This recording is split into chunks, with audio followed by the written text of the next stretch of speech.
Թբիլիսին աշխատում է Ադրբեջանի եւ Հայաստանի հետ մաքսային անցակետերի համատեղ նախագծերի վրա, հայտարարել է Վրաստանի վարչապետը։ Իրակլի Կոբախիձեն նշել է, որ դրանք տարածաշրջանային գործակցության հաջող օրինակ են եւ ծառայում են երկրի տարանցիկ ու լոգիստիկ ներուժի ընդլայնմանը։ Նրա խոսքով աշխատանքներն իրականացվում են Ասիական զարգացման բանկի աջակցությամբ։ Կոբախիձեն նաեւ ընդգծել է, որ արևելք-արևմուտք մայրուղին, Բաքու-Թբիլիսի Կարս երկաթուղին եւ մյուս նախագծերը միտված են ամրապնդելու Վրաստանի դերը միջին միջանցքի զարգացման գործում։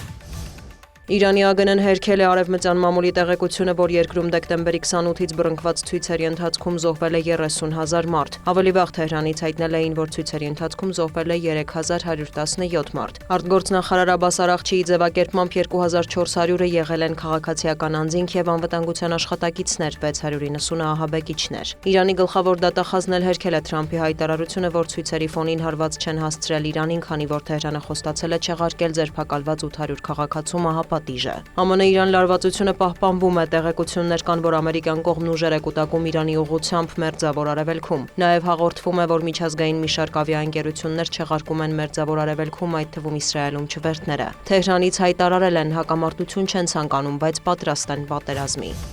Աբու Դաբիում անցած շաբաթ ավարտվել են Ուկրաինայի, Ռուսաստանի եւ Միացյալ Նահանգների եռակողմ բանակցությունները, դրանք կշարունակվեն առաջիկա օրերին։ Օրակարգային հիմնական հարցը եղել է Դոնբասը, որի շուրջ կողմերին չի հաջողվում համաձայնության գալ։ Վոլոդիմիր Զելենսկին հայտարարել է, որ Կիևը չի փոխել տարածքների վերաբերյալ դիրքորոշումը։ Ամերիկացիները փորձում են փոխզիջում գտնել, բայց պետք է որ բոլորը պատրաստ լինեն դրան, այդ թվում ամերիկյան կողմը, ընդգծել է նախագահը։ Նա հավելել է, խնդրահարույց հարցերը շատ են, բայց այժմ դրանց թիվը նվազում է։ Դմիտրի Պեսկովն էլ նշել է, որ սխալ կլինի էական արդյունք ակնկալել հենց առաջին հանդիպումներից։ Սակայն այն փաստ է, որ շփումները սկսվել են կառուցողական մթնոլորտում, արդեն կարելի է դրական համարել, նշել է Կրեմլի խոսնակը։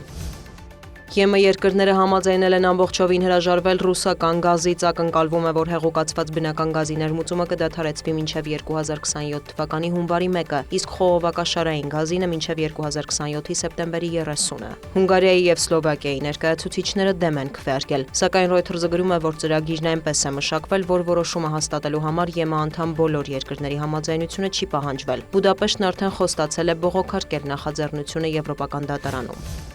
ԱՄՆ նախագահի բանագնացները հանդիպել են Իսրայելի վարչապետի հետ, Սթիվ Ուիտկոֆը հայտնել է, որ օրակարգում է եղել մասնավորապես Գազայում խաղաղության ամերիկյան ծրագրի երկրորդ փուլի կյանքի կոչումը։ Զուգահեռ Համասը հայտնել է, որ իսրայելական կողմին են փոխանցել վերջին պատանդի մարմինը, այսպիսով կատարել են հրադադարի գործարքի բոլոր պայմանները։ Ցահալից էլ տեղեկացրել են, որ Համասին պատկանող թունելներ են ոչնչացրել։ Հաղորդվում է Գազայում նոր զոհերի եւ վիրավորների մասին։ Պատերազմի սկզբից ի վեր պաղեստինցի զոհերի թիվը հատում է 71600-ը, վիրավորներինը 171300-ը։ Իսրայելը շարունակում է ռազմական գործողությունները նաև Լիբանանում։ Դիանա Գասպարյան, լուրեր։